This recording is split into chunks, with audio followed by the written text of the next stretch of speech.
No one's going to listen to your stupid podcast. We bought our first 5 properties and they were all student multi-lets. And then during COVID, a lot of students started to go home and we got a bit stuck. So I decided that I would start a podcast to grow my network, to learn from the best and just share our story. I told everyone, look, I'm not an expert, I'm an explorer.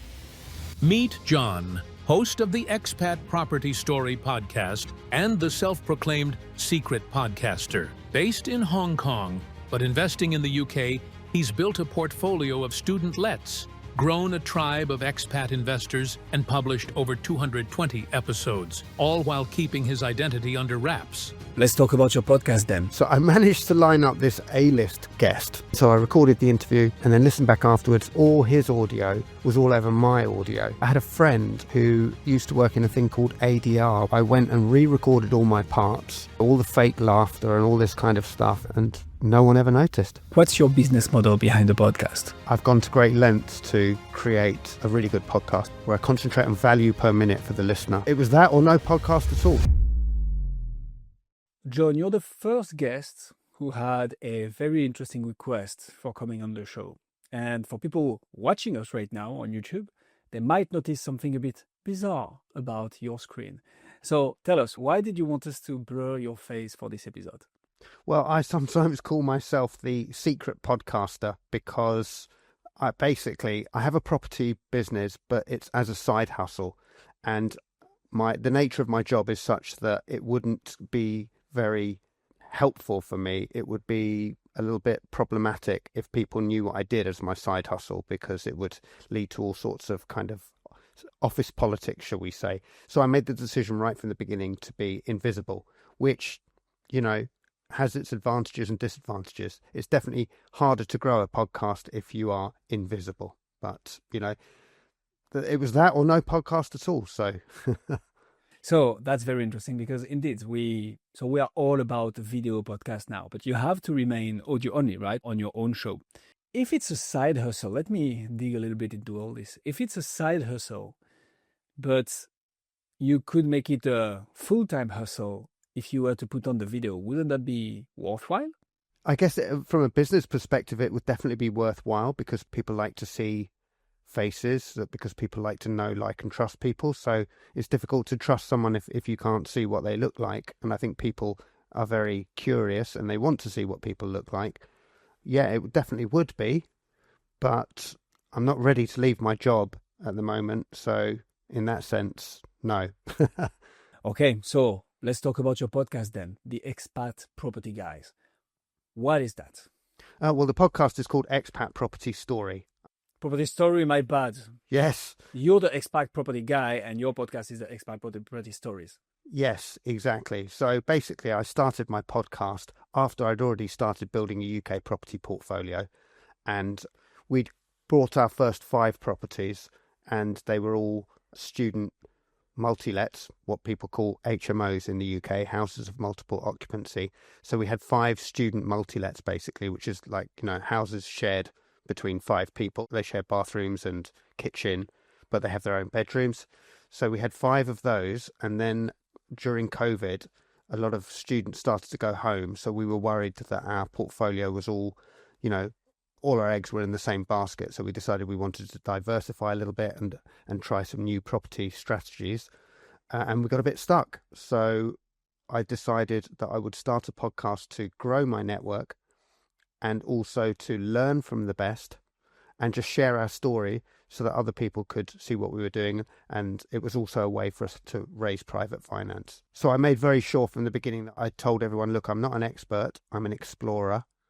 And I guess, 3.5 years later, 221 episodes later, I guess I do know more than I did when I started, but I still never claimed to be an expert.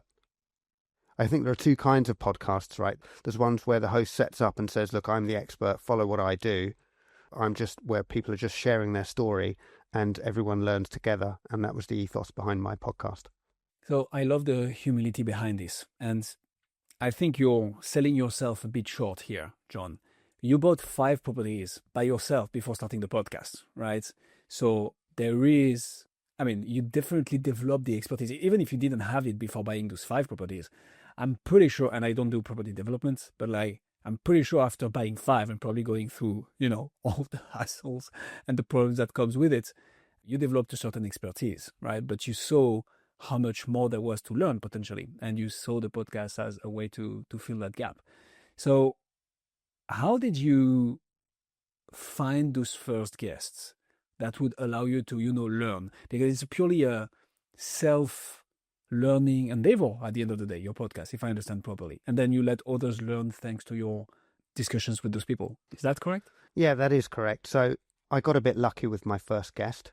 I decided that what I was going to do was share our story retrospectively over the first, 10, 20, 30 episodes, revealing a little bit each time, kind of like a soap story.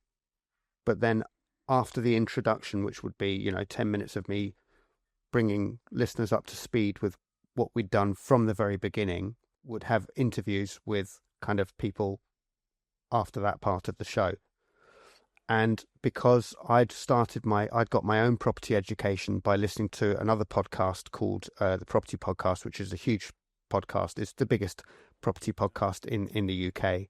So I decided to try to invite the host of that podcast on as my first guest. Because why not? I was very, very lucky. A little bit lucky, but also I wrote a fantastic email. I wrote an amazing email, which he said, he routinely says no to podcast invitations, but my email had caught his eye. So basically what I did was I went into his LinkedIn, I went in big depth, and I found out what his dissertation at university was about, which was about something called the intraparietal lobe. I can't even remember what it is. I didn't know at the time. And I put that in the subject title of the email, grabbed his attention, and from there, he said yes. Holy crap. Pardon my French. I love this. So I don't often talk about things we do for our clients, but the opportunity is too good here. We do email outreach to get guests on podcasts.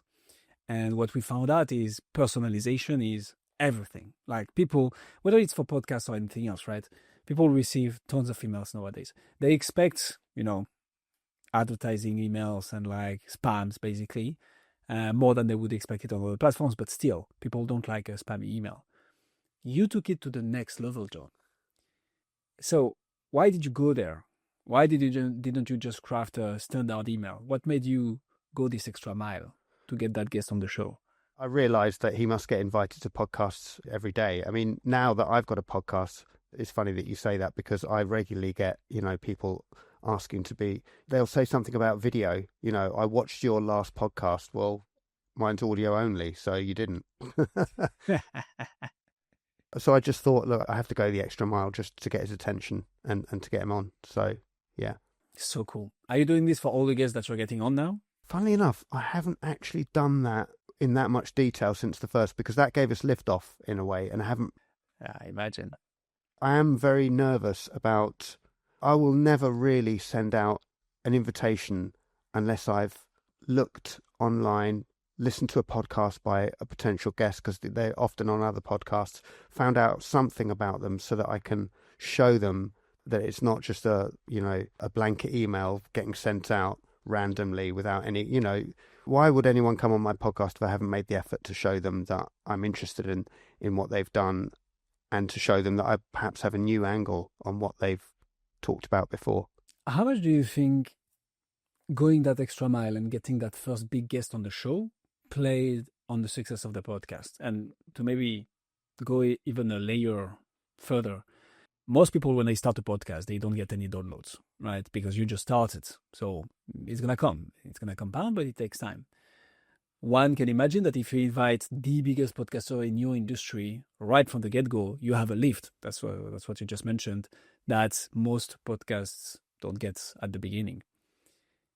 How much did that help you to secure more high-quality guests, to have a compounding audience, to get positive feedback, positive reinforcement, right, that people are listening to you? How much of all of that, in-depth research on the LinkedIn profile of this gentleman played in the success of your podcast? Yeah, so definitely. So actually, it wasn't immediate, because I released the podcast, and even though I had this famous person on the podcast, I wasn't, really promoting the podcast anywhere. I didn't have Instagram or anything like that at that stage. I just literally started from zero. I had no social media before I started the podcast. Only started just Instagram really since starting the podcast. It was only when he publicized the episode on his own newsletter that suddenly, and that was about like 3 weeks later after he'd listened to the episode. In the meantime, I'd released subsequent episodes, and it was then that I got the spike. So I got a massive spike suddenly after about 4 or 5 weeks of running the podcast, and then it calmed down a little bit. It went down, so it kind of goes in that shape of like up and then down and then up, and it kind of keeps growing. But it definitely helped with attracting other guests, because then in all subsequent email invitations that I made, I pointed out that I'd had this guy on, I'd had Rob Dix on my podcast. So yeah, it definitely helped. Social proof. Ladies and gentlemen, this is how it works. If you can secure big time guests, not only will it allow you to get that spike of audience, you need to make sure, though, and I think you mentioned something important here, John. You need to make sure that those big time guests promote the episode, which doesn't always happen because they have multiple invitations. They have their own podcast to care about. So let's maybe start there. Why do you think Rob Dix advertised the podcast episode with you in his newsletter? Why did he do that? I think possibly after he listened to it and he sort of saw the quality of it, I hope. I don't know. I think that might be part of it. Yeah. A lot of people have an eye on my audience, because not even necessarily my audience, but my potential audience. So the kind of people that listen to my podcast, they may not be huge numbers, but they're wealthy people because they're expats.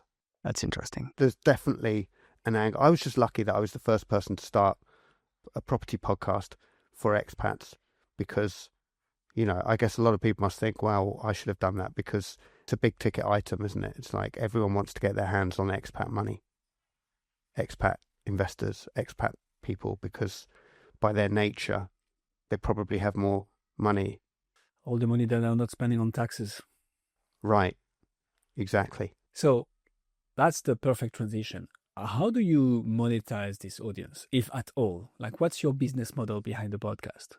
Well, the business model was, like I say, was primarily for me to build my network, because I'm 6,000 miles away, or however far it is from Hong Kong to the UK. So this was a good way for me to network with people, grow my contacts, but also it was a way to get education. But the third thing was, it was a way for me to attract private investors who would invest with us. So basically everyone's got an investment job to be done, right?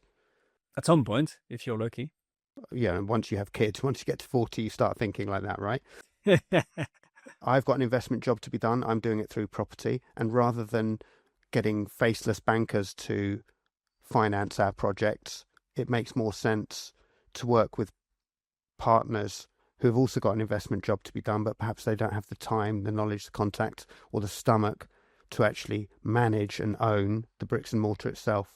So they can still invest in property, but, in a more hassle-free, hands-off way, basically.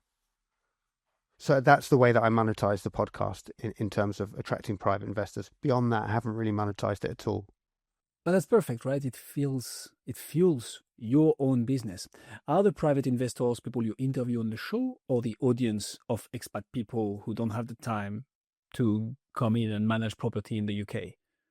So it's a mixture. Sometimes it can be friends that see how far I've come and how much I know compared to what I knew before, and they say, well, look, he's got this podcast and it's released every week, 221 episodes, hasn't missed, they listen to the podcast themselves, and it's kind of social proof, like you said before, I know what I'm doing kind of thing, and sharing my story. But yeah, so it's a mixture of two. Sometimes it's listeners, sometimes it's just people in my network anyway, but it just adds that level of, not authenticity, level of professionalism, I guess.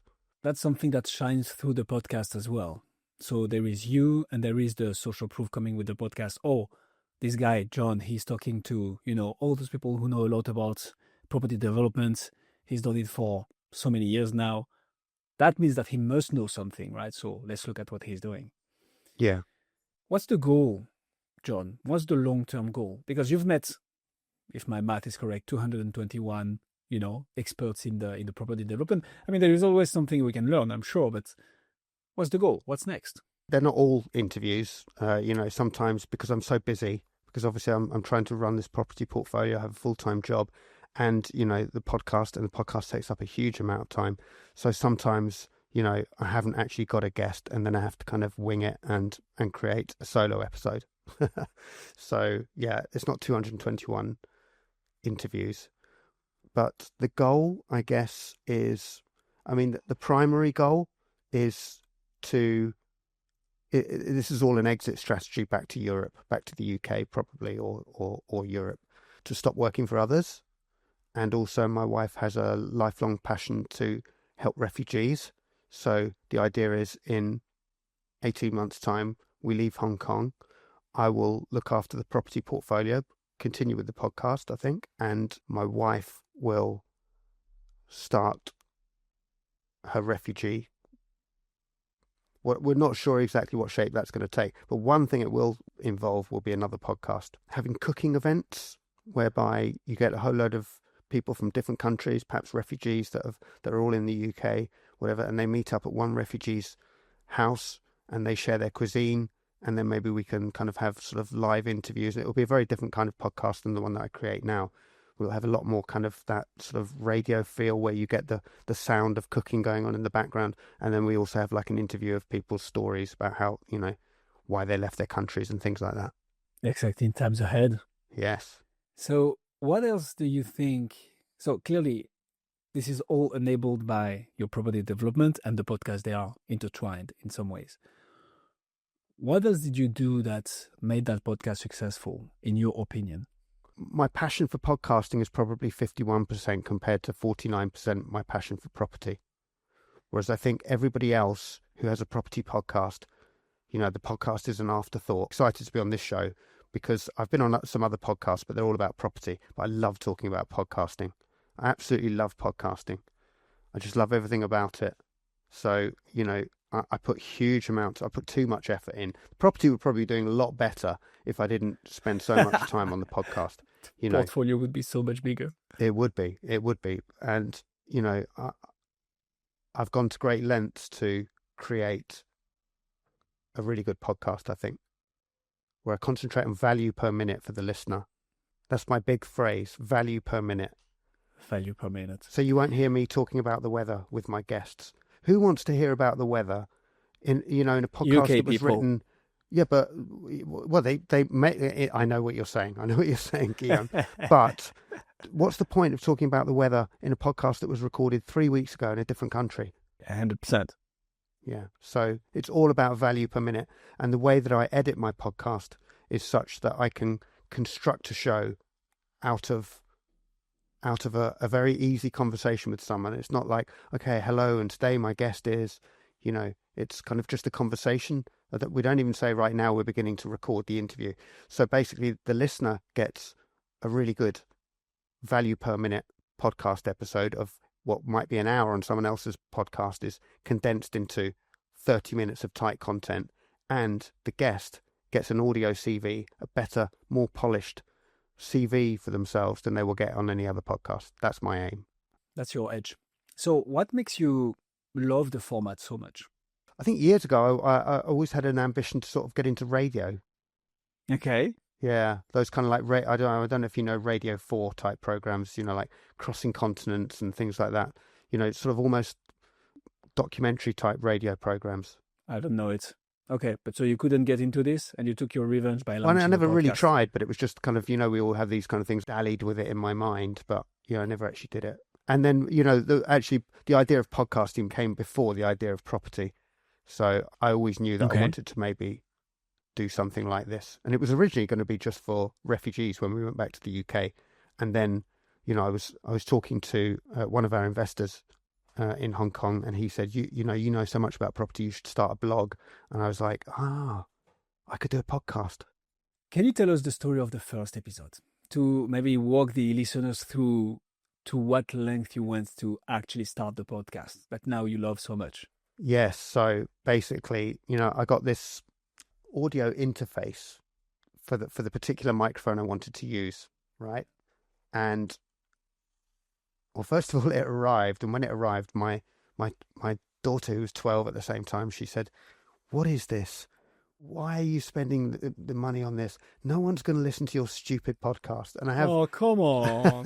no, it's great It's because not nice for daddy. I have a video of her saying that, and now the podcast's quite successful. I regularly play this video, but anyway, so I managed to line up Sweet revenge. this A-list guest, Rob Dix, who I talked about before, and all the gear had arrived in the week before, 2 weeks before. I had to get a new Mac because the MacBook didn't work with the new audio interface, and then the MacBook was delayed in arriving in Hong Kong. It was like post-COVID, it was difficult to buy MacBooks here. So anyway, it took me a while to sort of get all the equipment, and then I couldn't get the equipment to work. So some days it would work, some days it wouldn't, and I knew I had this really important guest. So on the day of the interview, I was trying to get it to work, couldn't get it to work. I was at work, practicing at work all day, hidden from my colleagues. And with 20 minutes to go, I emailed Rob and I said, "Look, I can't get the gear to work. I'm really sorry. We're going to have to cancel." Drove home. I work quite close to where I live quite close to where I work. And then when I got home, checked the emails, he said, "Don't worry about it," because he was a podcaster himself. I will record audio at my end and then send you the WAV, and then the WAV file, and then you can edit from there. It's crazy. What I did was, I was back in business, no problem, and so I recorded the interview and then listened back afterwards, and I'd forgotten to put headphones on, which meant that all his audio was all over my audio. So, and this is an A-list guest that we talked about before. I couldn't get him back on. There's no way I could ask him again. I just thought, well, how am I going to rescue this? But I had a friend who used to work in what's called, that's my cat, you can probably hear. I had a friend who used to work in a thing called ADR, which is called Audio Dialogue Replacement. So when you go and watch a Hollywood movie, you'll notice that the sound quality is really, really good, but most people don't think twice about that. But the reason is because after they film, they get the actors back into a sound studio and then they re-record their parts, which shows how skillful actors are, right? They have to actually sync it up with... It's crazy. They've done on camera, I guess. And I guess they get some help from the ADR editor is pretty good at guiding them, etc., etc. So basically I did that. I went and re-recorded all my parts, all the fake laughter and all this kind of stuff and just the ums and ahs of normal conversation, and did it like that. And no one ever noticed. Well, apparently it was good enough that Rob would share this on his newsletter, John. So, well done. And so I love this, and I want to double down a bit on it. The barrier to entry to launching a podcast has never been that low nowadays. Like you can literally record with an iPhone, earphones, microphone, whatever. It is actual work, like to, find a guest, do a great episode, record the interview, post-produce, publish, and so on. Even we have crazy tools right now that can help us. It actually takes efforts to do it, but most importantly, it takes efforts to be consistent. And despite the obstacles that came your way, you were like, we're going to record this episode. Rob helped on that for sure, but it's also because you did the work previously of like going through his LinkedIn profile and making it worthwhile for him. So love the story. I know you don't want to talk about property too much. I have a question for you, John. Sure. I was at dinner with a friend of mine on Tuesday, so a couple of days ago, in France. He does property development. He has a multi-story building, a few houses, and so on. In France and he or was in like, the UK? Sorry. In France. In France, right. And he's liquidating everything. He's selling everything. Especially in France, it's a hassle. You have government passing laws that are retroactives, meaning like they cancel the profits that you might have done for a couple last years. And it's crazy. And he's like, yeah, and you never know what happens. You need to be very smart about what you're going to do. One day, you have the person calling you saying, hey, I broke the, bathroom door by getting out of the shower, whatever. It's like, you don't ask them to replace it because what are they going to do? Put something shitty, the water is going to leak, so you pay for the door and so on. And it's like, it's really it's a full-time job, right? As soon as you have more than 5-6 properties. How do you manage all these 6,000 miles away? How do you do that?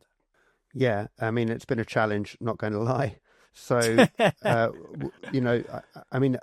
a year ago, it started to get a bit too much. So I basically took on my first hire about this time last year. Took on my first hire. I have like a team member. I've got 3 team members now in the Philippines. So that has basically made everything a lot easier. I bet. You know, it's one thing to sort of grow a property portfolio or do it, start any business on your own. You need a whole new skill set when you're starting to recruit, because that's, you know, everyone can do things on their own. But when you're sort of recruiting and getting other people to help you, that's a whole different ball game. So yeah, I kind of did a bit of research on that. I was a little bit lucky with my first hire, because my first hire is incredible.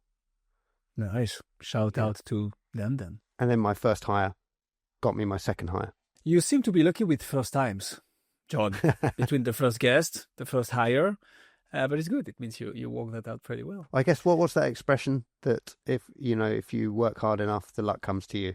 For sure. There is no such thing as luck. You just walk your way up to I know. luck. What is it? It's luck is when opportunity meets hard work, something like that. That must be something like this. We'll find it back. But I love this. So back to the podcast then. What were some of the biggest challenges that you faced? Except for this first episode recording, obviously. But like 200 plus episodes, like what are the biggest challenges that you faced and how did you walk around them? I think I don't like it when people agree to be interviewed, they say yes, and then they stop responding. I don't know why people do that. That gets on my nerves a bit. Is that a challenge though? I think the challenge is just, I've had a couple of other disasters like the first one, where I didn't press record. I heard you speaking to one of your previous guests, Becky Fountain, is it? Yeah. I think she had an experience like that as well. If you do enough podcast episodes, there's going to be one where you forget to press record, So I've rescued them from Otter. I transcribe my interviews using Otter. Okay. So sometimes, as long as it's booked, I don't know, because I'm not a very technical person, but I think when the guest books via Calendly and Zoom, then Otter, the transcription platform, automatically joins and records it. So I've rescued a couple of interviews from there and again re-recorded my parts. But also I think the way that I format my podcast so that I use narration quite heavily. Okay. And that way I can kind of cut out boring parts and just link the bits together. Sometimes I just edit really good parts and then I write the narration afterwards. So I did a lot of writing, basically. Probably writing is the thing that's saved my podcast the most, or is the skill that I have the most, probably. That and listening and writing. You could have launched a blog then. Yeah, it just takes a long time though, writing. I mean, the podcast takes a long time, but, yeah, but I don't know if you know a podcast called How I Built This. Yes. So yeah, basically I copied that format a little bit. Nice. I piece it all together with the narration. And that has like multiple benefits. So it's not just the poor audio. So if you get a little bit of poor audio, then you can kind of cut that bit out and use narration. Yeah. But also it can reinforce a point. It can simplify a point. So, sometimes I use narration where you might not need it, but think that the listener won't probably understand. Then by hearing it twice, once explained by me before the interviewee makes the point, then it makes it easier for the listener to understand complex points. Yeah, it's really next. So it's called NPR style, National Public Radio, when you have a narrated part of the podcast as well. It's a lot of work though. Like it is really a lot of work in post-production. It is. And they have teams of people doing it and I do it on my own. The $1 million question then, John. How much time do you spend on each episode? Like between the finding the guest, scripting, looking for what you're going to talk about, probably, informing yourself on the guest, recording, and then all the post-prod, because that must be a challenge. Yeah, I think the editing's probably about 9 hours. Jesus Christ. I don't know about the rest of it. The rest of it is all like minutes grabbed here and there and emails sent and, and then maybe listening to podcasts, that they've been on, because sometimes I'll point listeners in the direction of a podcast that my guest's already been on. Why repeat it? I want to try and get some new information. 100%. But yeah, so probably, I don't know, maybe 10, 15 hours a week, probably 15 hours, 12, 15 hours a week, maybe. Yeah, sure. But how do you fit that into your schedule, which is already split thin between your full-time job and the property development. That sounds crazy. So that's probably why I decided on being the secret podcaster, because I do steal hours from work. I'm not going to lie. Here we go. We got him, ladies and gentlemen. The full story makes sense now, right? Exactly. So when we started with the Sam, we did the same. At some point, you have to as well, right? We had full-time jobs. Most side hustlers steal hours from work, right? Exactly. And let me tell you something. I think if it goes unnoticed, it means you're actually highly productive because you're doing the job that, should take 8 or 9 hours, whatever it is in Hong Kong, in whatever you're spending on right now, so that you can spare a few hours per day to allocate to your podcast. And to be fair, I've been doing my job a long time, so I can do it with my hands tied behind my back. It's not like, when you start a new job, then you really, you have to put everything into it. And I did, which gained my employer's trust. But I've been with the same employer for a long time, so. John, there is a question I ask all my guests towards the end of the interview. But before that, anything that I didn't ask you about podcasting that you wanted to talk about, you who loves podcasting that much? I guess if we go back to the format that I was talking about, tying in with what you just said about how do I find the time, I think there's 2 ways you can approach a podcast. I book a guest and I don't have as much time as I'd like to prepare the questions and everything. Okay. So that's why you either spend a long time before the interview and get it so tight that you don't need to spend any time in post-production and editing, or you do it the other way around where I can just have a conversation and turn it into something amazing by editing skills. If you can do both, then you'd be NPR level, right? But time is the most valuable commodity, and so it's one or the other, really. Why did you choose the latter? Why did you choose to spend more time in post-prod? I think it's easier for me. Interesting. Yeah, you play on your skills. Probably isn't, but for me, it feels easier to do that. I can fix it in the edit, right? But I think it feels to me like more could go wrong with a bad interview. Maybe it was from that very first episode where I had to fix everything in the edit. That set the tone for the rest of the life of the podcast. Fair enough. So there is this, I think it's also a famous English expression, so you might have to correct me on it, John. But an ounce of pre is worth a pound of post. So from what I understand, whatever work you put in before the thing actually happens will usually be demultiplied if you had to do it in post-production. But at the same time, on the podcasts, on a format like podcast, especially if you want to do NPR style, I think there is a lot of value spending the time into post-production. One of the recent podcasters that we worked with, they were spending 20 hours of post-production per episode. There were 4 guys doing a role-playing, basically. And it's an award-winning podcast, multiple award-winning podcasts, and something like 70 or 80,000 downloads per month, because they make sure the quality of their show is absolutely outstanding. And at some point, I think it also shows and I'm curious to have your take on this, in an era where AI can help you do everything with podcasts, right? It can literally write the emails for you. It can, like Riverside, like we're going to stop this recording and then Riverside is going to propose me almost an edited version of the podcast already with snippets for social media. You have tools that you can just put in to get a transcript and then ChatGPT to create a, SEO optimized article. But if everybody can do this, there is no value anymore. The value is still in the hard things. And this is what I love about podcasts, is that you're going to see the difference between a podcaster spending time in their craft versus podcasters not spending time in their craft.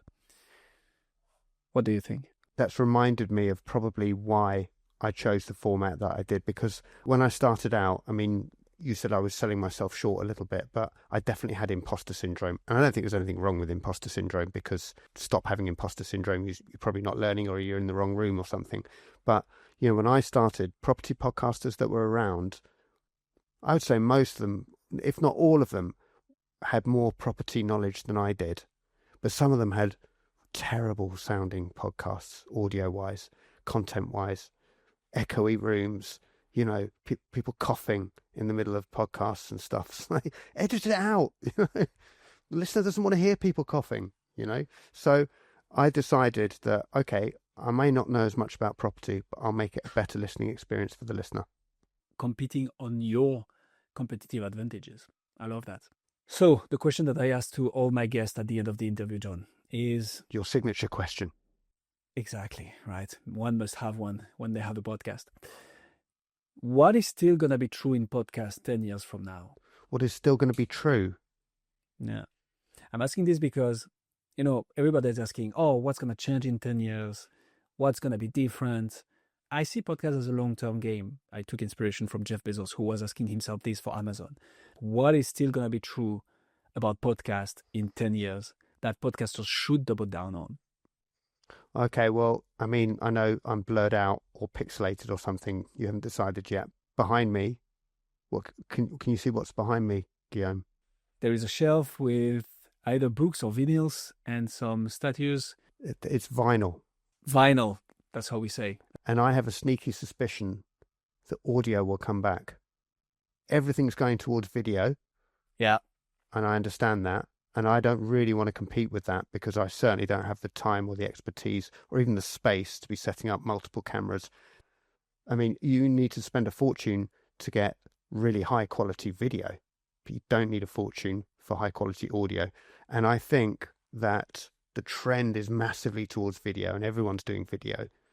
But I think that even the video podcasters lose something. When you're talking video, there's something lost when it's not just audio.